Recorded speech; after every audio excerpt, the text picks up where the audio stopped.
नमस्कार, between the lines with निरोजन में आपका स्वागत है।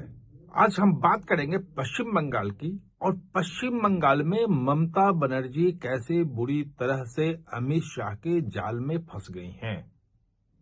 अमित शाह ने ये पूरा का पूरा जाल बिछाया और खुद उसमें जाके फंस गई वो।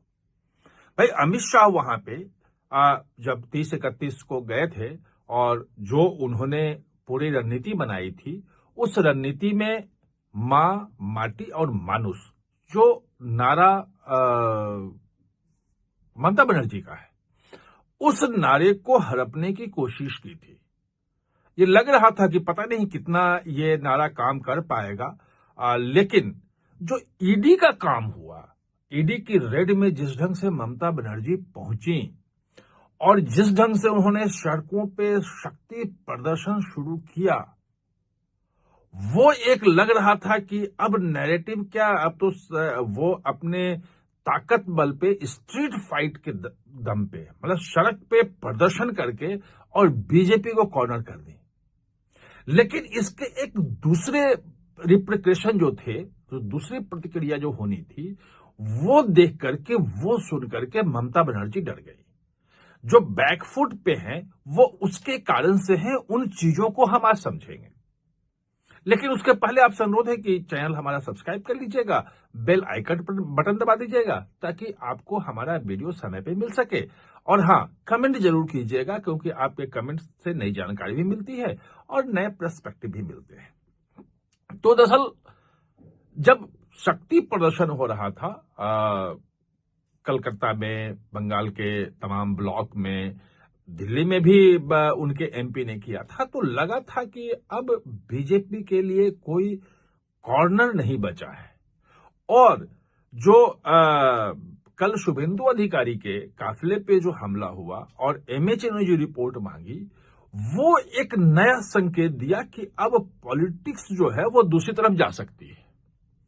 और उसमें चुनाव आयोग की अहम भूमिका, की सुप्रीम कोर्ट, हाई कोर्ट भी आ जाएगा उसमें, कि अगर वहां पे भाजपा वालों के खिलाफ हिंसक प्रदर्शन हुआ, तोड़फोड़ हुई, उनको प्रदर्शन मतलब चुनाव प्रचार करने से रोका गया, यानी कि कानून व्यवस्था की स्थिति खराब हुई और तृणमूल के समर्थक अपने हाथ में कानून व्यवस्था ले लेते हैं, तो क्या स्थिति होगी। अभी तो सुप्रीम कोर्ट और हाई कोर्ट का डर है कि कहीं वो सीबीआई जांच की इंक्वायरी न कर दें, और मुख्यमंत्री चूंकि एक संवैधानिक पद पे हैं और उन्होंने एक केंद्रीय एजेंसी के काम में सीधे दखल दिया है, अगर कोई गलत वहां से फैसला आ गया तो वो मुश्किल में फंस जाएंगी। इसलिए वो बचने के लिए कह रही हैं कि हम तो एक तृणमूल पार्टी के अध्यक्ष के रूप में वहां गए थे, मुख्यमंत्री के रूप में नहीं गए थे। खैर, उसमें यह भी है कि भाई आप जब मुख्यमंत्री के रूप में नहीं गई थी तो डीजीपी क्या कर रहे थे वहां पे, कोलकाता पुलिस कमिश्नर क्या क्यों गए थे, वो तमाम चीजें वो कोर्ट में चलेगा। मैं दूसरी बात कर रहा हूं, मैं जो कह रहा हूं वो ये कह रहा हूं कि यदि वहां पे चुनाव के बाद जो हिंसा हुई थी 2021 में, और उसमें जो सीबीआई की जांच का ऑर्डर हाईकोर्ट ने किया, तमाम चीजें किया, वो तो चुनाव के बाद की हिंसा की जो रिजल्ट आया वो तो आ गया। उसमें भी लोगों ने कहा कि भाई अमित शाह वहां पे क्यों नहीं लगा रहे हैं राष्ट्रपति शासन, मांग उठ रही थी उस वक्त भी।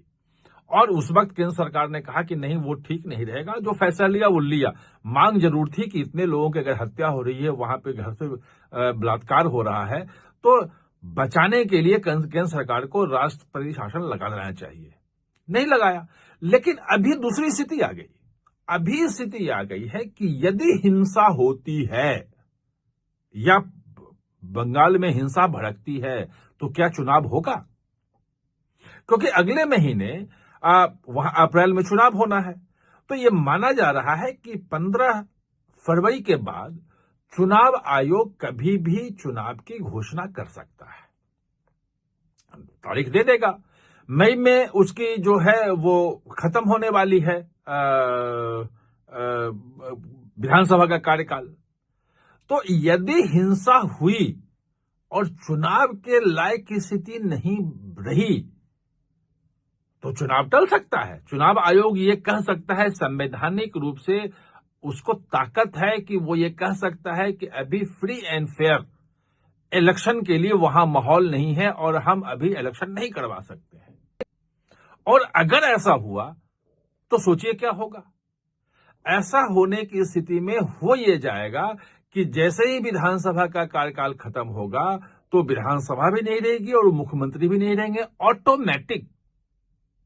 ऑटोमेटिक वो जो पश्चिम बंगाल है वो राष्ट्रपति शासन में आ जाएगा।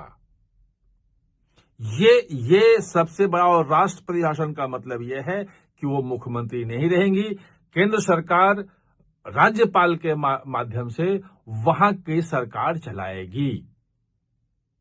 यानी कि जो मांग 2021 में हो रही थी, ये चुनाव अगर नहीं हुआ तो वो हो जाएगा। और ममता बनर्जी का मुख्य डर जो है वो यही है कि अगर बहुत, इसलिए आप देखें कि आज कोई धरना प्रदर्शन नहीं हो रहा है, आज बैकफुट पे हैं, बचाव कर रही है कि हमने जो किया था उस दिन वो एज ए अध्यक्ष किया था।